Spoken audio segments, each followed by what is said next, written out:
La pop, c'est une énergie, c'est 4 accords, il faut que ce soit bien fait. Bonjour Karl-Éric Lambert.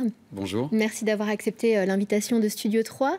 Alors première question, vous avez sorti un album sous votre nom il y a 3 ans et désormais vous défendez ce nouveau projet, Darwin. Vous pouvez nous en parler ? Le premier album est un album indépendant. Je l'ai fabriqué avec un collaborateur qui s'appelle Fabien Colella, qui est musicien et ingé son.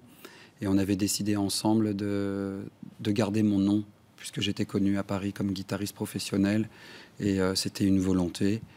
Maintenant, le projet Darwin, c'est aussi l'histoire d'un groupe. C'est aussi l'histoire de mon travail à Dijon, puisque je suis venu m'installer ici.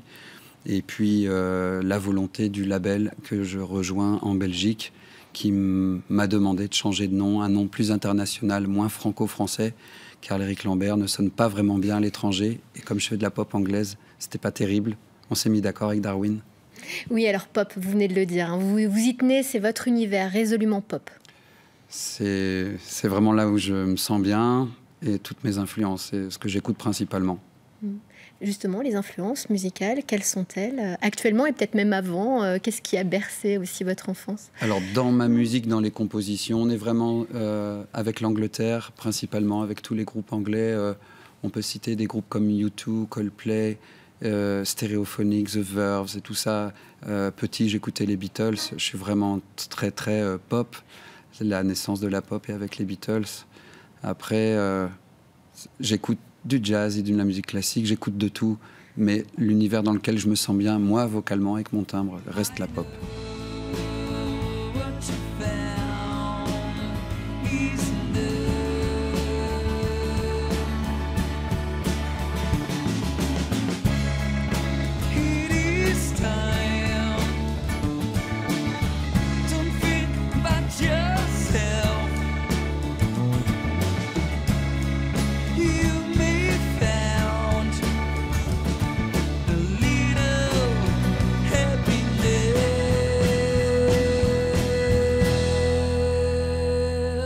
Est-ce que vous arrivez à analyser pourquoi cette attirance, cette affection pour la pop depuis tout jeune, hein? Je crois que les Beatles, ça vous a pris très jeune. Hein. Oui, très très jeune. Ouais, ils ont été déclencheurs. Hein. C'est en les voyant tout petits à la télé que j'ai vraiment décidé de faire ce métier, d'apprendre la musique.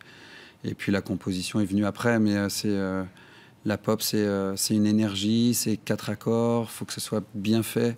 Je pense vraiment encore une fois à U2, quand on écoute la précision rythmique de ce groupe, qui tourne principalement sur 4 accords, tous les succès, voire 2 accords, c'est incroyable. On s'ennuie pas une minute et ça me plaît, moi. Cette énergie me plaît, en tout cas pour le live. Alors, vous parliez de l'enfance à l'instant avec les Beatles, mais est-ce que vous avez un autre souvenir d'enfance où vraiment la musique a déclenché quelque chose en vous comme un choc, en fait? Le choc, c'est Elvis Presley. C'est vraiment l'image... c'est le début de la télévision. Quand je suis très jeune, très petit, on a une télé qui arrive à la maison.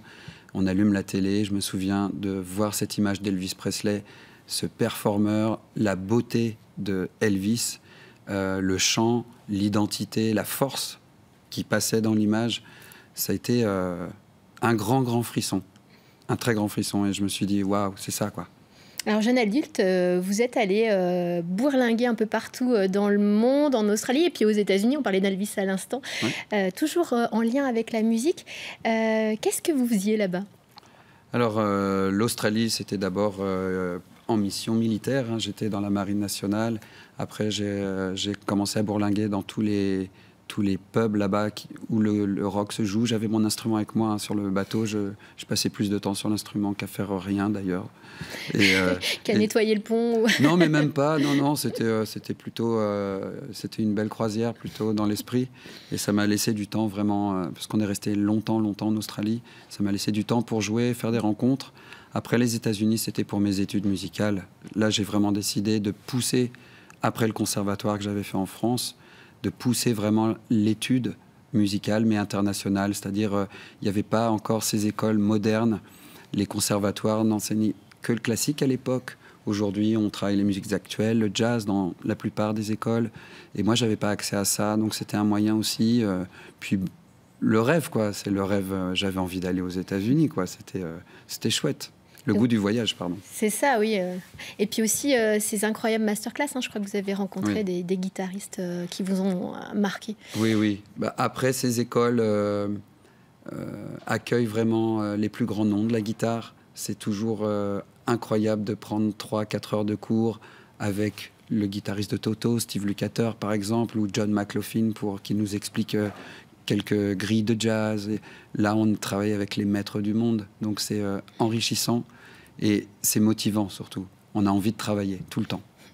Alors, de retour en France, vous vous installez pas tout de suite à Dijon. Vous avez une vie assez riche, aussi assez incroyable de rencontres à Paris, puisque vous avez dit, vous êtes guitariste professionnel, vous avez travaillé dans les studios, sur des tournées avec des grands noms. Vous en citez quelques-uns pour nous faire rêver? Oui, Tonton David, Michael Jones, les L5. J'ai travaillé pas mal en studio aussi pour Kyo, Etienne Dao, Francis Cabrel.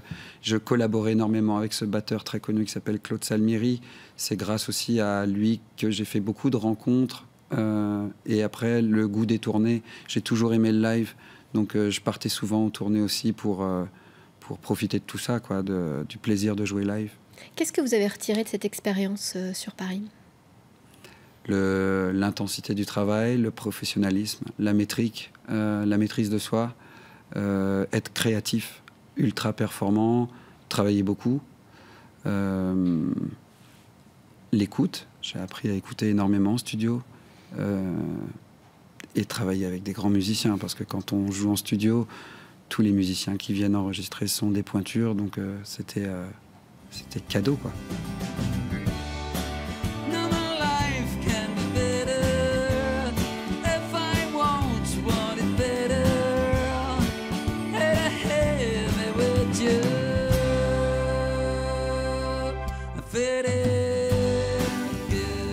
Après, vous vous installez à Dijon il y a à peu près 8 ans, c'est ça? C'est ça, oui, 8-9 ans.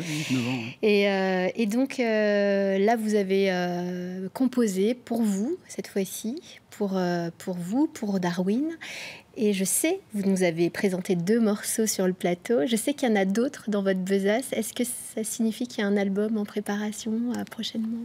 J'ai pas mal de choses qui sont en maquette, qui sont dans mon home studio à la maison, et je prépare un 2e album. J'ai une intention vraiment d'évoluer par rapport au premier, continuer le travail avec une petite direction artistique légèrement différente, peut-être plus adaptée. Une date, un horizon, vous fixez quelque chose pour qu'on puisse l'entendre, cet album? Ouais, c'est toujours... Alors, j'aimerais dire qu'il sera terminé en 2019. Ouais. Et c'est tout ce qu'on vous souhaite. Merci beaucoup, Carl-Éric. Merci d'être venu sur Studio 3. Merci beaucoup. Merci de votre invitation.